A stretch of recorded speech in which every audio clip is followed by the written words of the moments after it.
এক লোক টাকা ধার নেওয়ার পরে টাকা থাকা সত্ত্বেও দিত না, ঘুরাতো। হঠাৎ শুনছি লোকটা মারা গেছে, তখন এসে তার ছেলে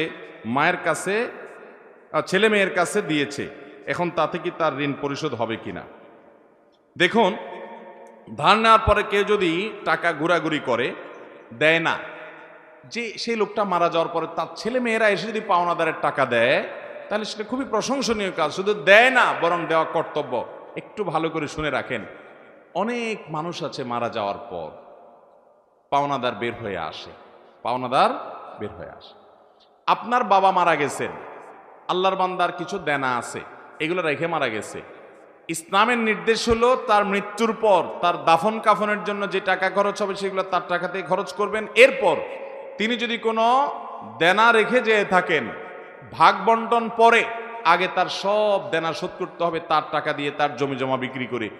এরপরে যদি কিছু থাকে সেটা দিয়ে তার ওসিয়ত থাকলে সে ওসিয়ত 1/3 মধ্যে পূরণ হবে। 1/3 মানে তার টোটাল সম্পদের দাম 10 লাখ, তাহলে তার ওসিয়ত যত বেশি হোক না কেন 3 লাখ পর্যন্ত পূরণ হবে, এর বেশি না।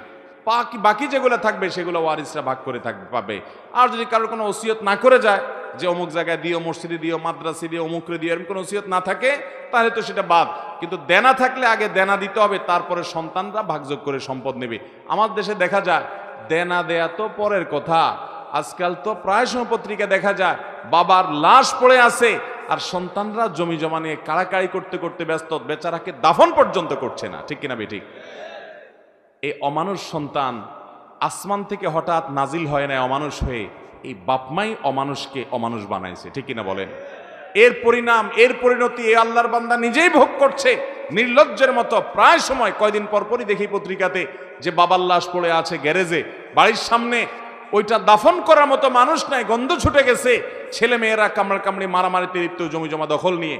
এই জন্য বাবারা সন্তানরে মানুষ বানায় যান, মুসলমান বানায় যান, দুনিয়ার জীবনটা জীবন্ত জান্নাত হবে।